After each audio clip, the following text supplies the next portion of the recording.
Politiko,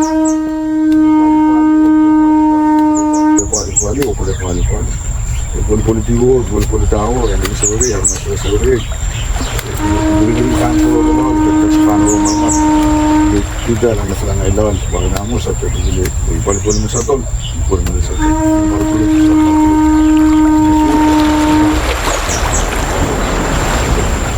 Grew up when I was a little boy, as maybe 4 years old. It is a practice in our culture that every evening you will be in the house laying down with your father, with your mom, telling stories. So with my father is stories about the stars, stories about voyaging. I was 16 when I first went on the third voyage from Hawaii to Tahiti that took us 32 days.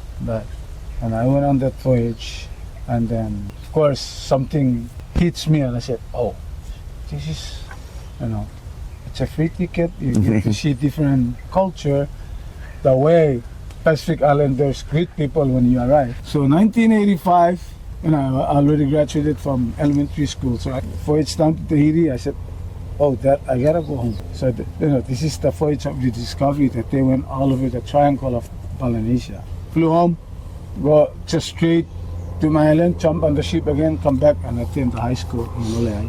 And that's the first year they opened that middle school in the other island. So I was able to graduate high school. I went to Saipan, started my first year. Then he arrives on the canoe to Saipan. And then one evening he came and said, "You're out of here." And that's when it started. We started to go back and forth between Hawaii. We did voyage between Yap and Palau, carving the stone money because they're documenting how the Yapis sailed to Palau. And this is 1994. And this is where the connection started. So we connected to Palau. We already connected to Polynesia. And then 95, after we did the sail to Palau, we went back to Hawaii. We did the voyage that we went down to meet all the canoes from New Zealand, Te Aurere, canoes from Cook Island, Takitumu, and Te Autonga. Meet the canoe from Tahiti Nui, and then a canoe from Rapa Nui. I believe we did it for our cultural values, but then again, going into US water is a different story. So yes, so we went back to Hawaii. 1995, I had to sail back to, and that's when everything built up in myself. I said, yes, having a canoe, you don't have to spend money to go on a plane to visit different places.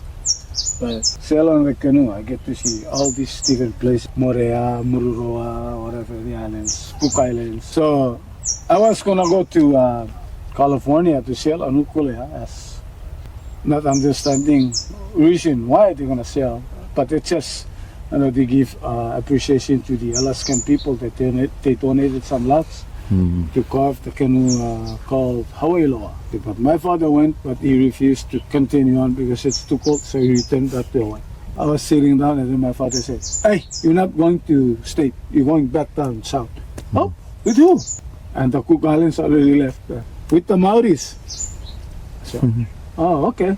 And then I sailed down with them to Cook Island. They shipped their canoe back to New Zealand. I stuck there for 3 months. Nuclear bomb test in Mururoa in the island of Tahiti. Well, and that's when it first hit me when we were interviewed.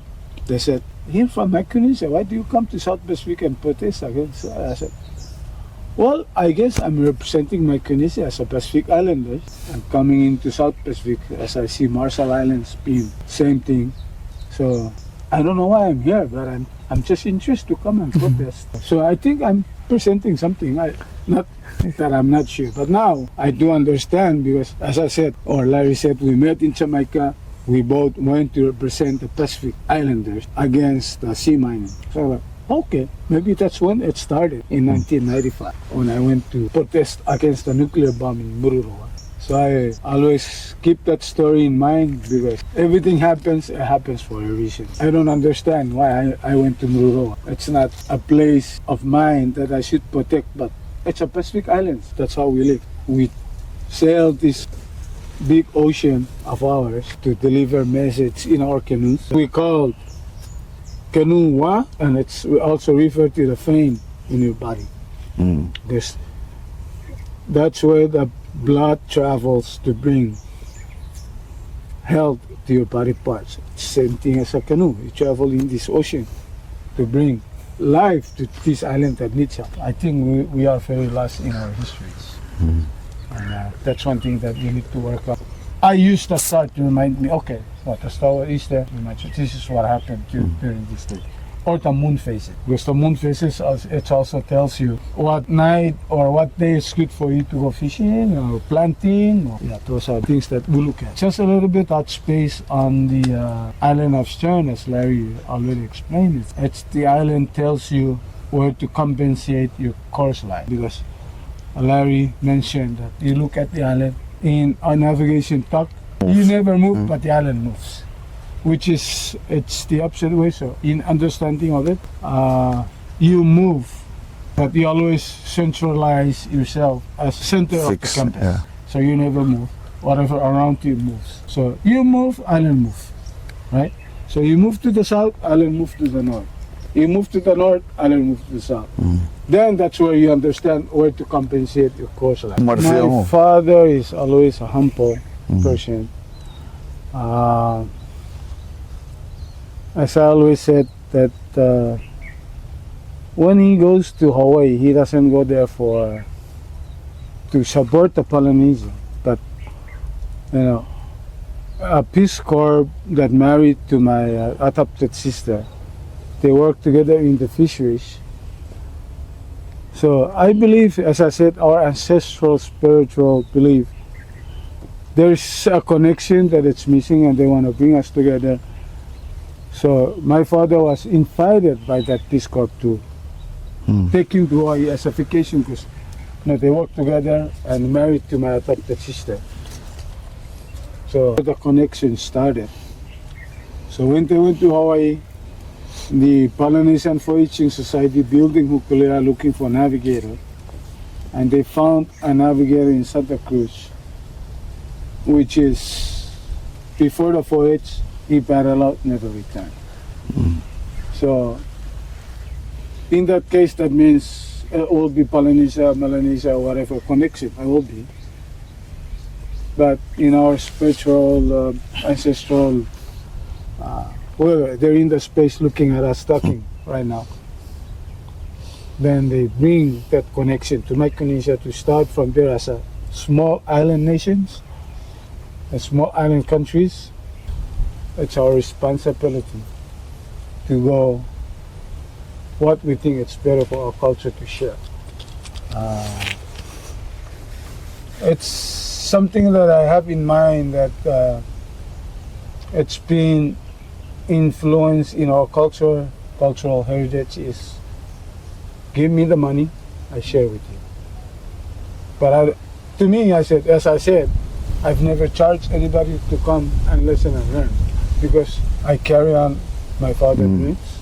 I hope that the whole Pacific Island can think that way, to practice our way of living again instead of Aristotle. We never do that in our old days. We never do that when our people, ancestors.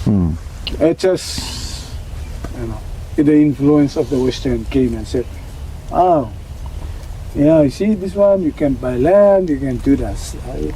And that's the influence that I believe that we are in now, and which is, if we can cooperate as a Pacific Islanders, turn that thing around, share our knowledge, share our ideas.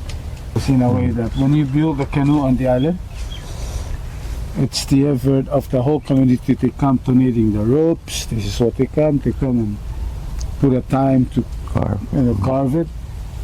So it's not my gland, or it's not myself time to put on the canoe, but it's a whole community that they come and put their efforts and time together to finish the canoe.